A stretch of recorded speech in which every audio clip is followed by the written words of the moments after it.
नमस्कार विद्यार्थी मित्रों, हम पढ़ रहे हैं बहुपद और उसमें प्रश्न संख्या 4.4 को मैंने पहले भी पढ़ाया था। आज मैं तीसरे प्रश्न का पहला प्रश्न आपको बताने जा रहा हूँ, तुल्य अनुपात का नियम। इसका सवाल आगे इसके पहले भी मैंने बताया था। यदि a गुणे y प्लस जेड बराबर b गुणे जेड प्लस एक्स बराबर c गुणे एक्स प्लस वाई हो तथा a b c जो है इसमें कोई भी दो संख्याएं समान न हो, तो सिद्ध करो कि y माइनस जेड बटे a गुणे b माइनस c बराबर z माइनस एक्स बटे b गुणे c माइनस a बराबर x माइनस वाई बटे c गुणे a माइनस।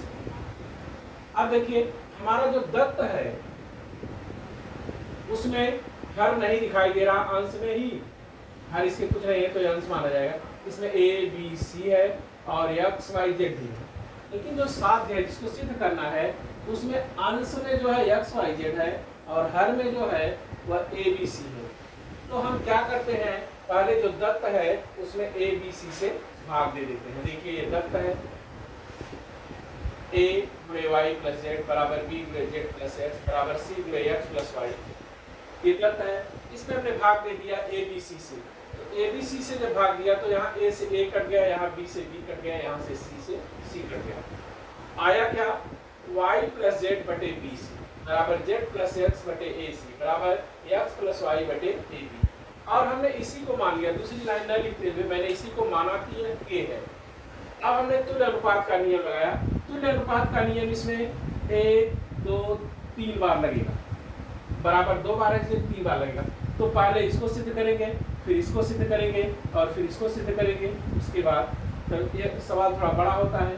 तो पहले में हमने देखिए, हम y प्लस जेड कहाँ से पाएंगे ये नहीं प्राप्त होगा, ये नहीं बता सकते, लेकिन इसका गुणा किया a का गुणा b में किया तो ab हो गया और इसी a का गुणा c में किया तो ac हो गया। अर्थात ab में से ac हमको घटाना है। जब हमने ab में से ac को घटाया तो ऊपर भी x प्लस वाई में से z प्लस एक्स घट जाएगा। जब ये घट गया तो यहाँ देखिए इसका चिन्ह यहाँ पर हो गया माइनस हो गया, तो इसके दोनों के चिन्ह बदल गए। अब यह x जो है x से घट गया तो क्या हो गया, y माइनस जेड और बटे a गुणे b माइनस c, ये पहला कथन हो गया। अब हमें इसी तरह से तीन कथन निकालने हैं। दूसरा देखिए, तो इसी प्रकार प्रत्येक अनुपात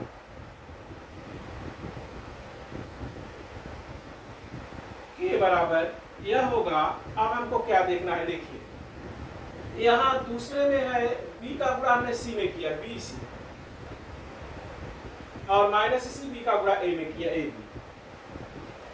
अब हमको bc में से ab घटाना है। bc कौन है, y प्लस जेड, यहाँ है y प्लस जेड और इसमें से घटाना है ab।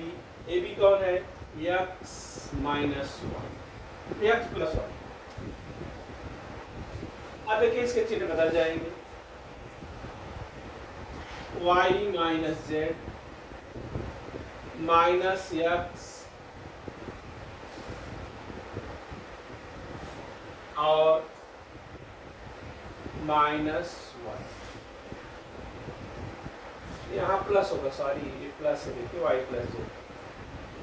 अब यहाँ पर हो गया b को कॉमन हमने ले लिया, फिर हो गया c माइनस a और अब देखिए यहाँ कौन घट गया, y घट गया, तो हो गया z माइनस एक्स बटे b गुणे c माइनस a। ये दूसरा कथन हो गया। तो ये दो कथन हो गए। अब हमें इसको मिटाना होगा, तो हम आपको तीसरा कथन निकालेंगे और फिर बताएंगे कैसे होता है। तो तीसरा अनुपात हमको निकालना था, प्रत्येक अनुपात के बराबर। यहाँ हमने जैसे बताया था वैसे जब आप गुणा करेंगे तो CA माइनस BC होगा। CA का जो अंश है वह z प्लस एक्स है और माइनस BC का जो अंश है वह y प्लस जेड है। तो जब मैंने इसको घटाया तो देखिए यहाँ पर यह z और z से घट गया, x माइनस वाई बटे फिर इस c को कॉमन ले लिया, c गुणे a माइनस बी तो बराबर हो गया x माइनस वाई बटे सी गुणे ए माइनस बी। ये कथन 3 हो गया। अब कथन 1 2 3 से, कथन 1 2 3 में देखिए लेफ्ट हैंड साइड में हर जगह k है, प्रत्येक अनुपात k। अगर यह तीनों में k है तो k बराबर है, अगर लेफ्ट हैंड साइड बराबर है तो राइट हैंड साइड भी बराबर होगा। तो राइट हैंड साइड पहले में आया था, पहले तुल्य अनुपात में क्या आया था, y माइनस जेड बटे ए गुणे बी माइनस सी। दूसरे में आया था z माइनस एक्स बटे बी गुणे सी माइनस ए। और तीसरे में आया x माइनस वाई बटे सी गुणे ए माइनस बी। इस तरह से यह सवाल सिद्ध हुआ। एक सवाल और आपको बता रहा हूँ। आइए दूसरा सवाल देखते हैं। तीसरे का चौथा, यदि y प्लस जेड बटे ए बराबर जेड प्लस एक्स बटे बी बराबर एक्स प्लस वाई बटे सी हो तो सिद्ध करो कि प्रत्येक अनुपात बराबर एक्स बटे बी प्लस सी माइनस ए बराबर वाई बटे सी प्लस ए माइनस बी बराबर जेड बटे ए प्लस बी माइनस सी। देखिए इसमें अंश में एक्स वाई जेड है और हर में ए बी सी है, और जो सिद्ध करना है उसमें भी अंश में एक्स वाई जेड ही है और हर में ए बी सी है। तो यहाँ कुछ नहीं करने की जरूरत है। यहाँ सबसे पहले इसको मान लीजिए कि माना जो दत्त दिया गया है इसको k मान लीजिए, y प्लस जेड बटे ए बराबर जेड प्लस एक्स बटे बी बराबर एक्स प्लस वाई बटे सी बराबर k। इसमें भी 3 बार तुल्य अनुपात लगेगा, 1 2 और 3 बार। तो तुल्य अनुपात के सिद्धांत से प्रत्येक अनुपात k बराबर लिखेंगे। तो पहला साध्य जो है b में c को जोड़ना है और a को घटाना है।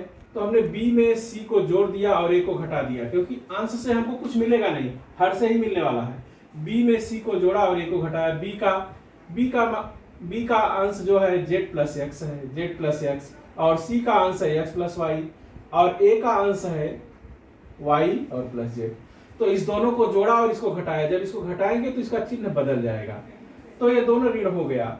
अब इसको घटा दिया तो यहाँ देखिए z जो है इस z से घट गया और ये y से घट गया। 2x बटे b प्लस सी माइनस ए, यह पहला हमने साध्य सिद्ध किया।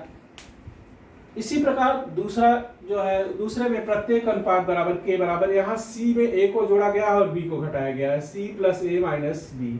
c कौन है, x प्लस वाई में कौन जोड़ा, x प्लस वाई में जुड़ा y प्लस जेड, और घटा कौन, z प्लस एक्स।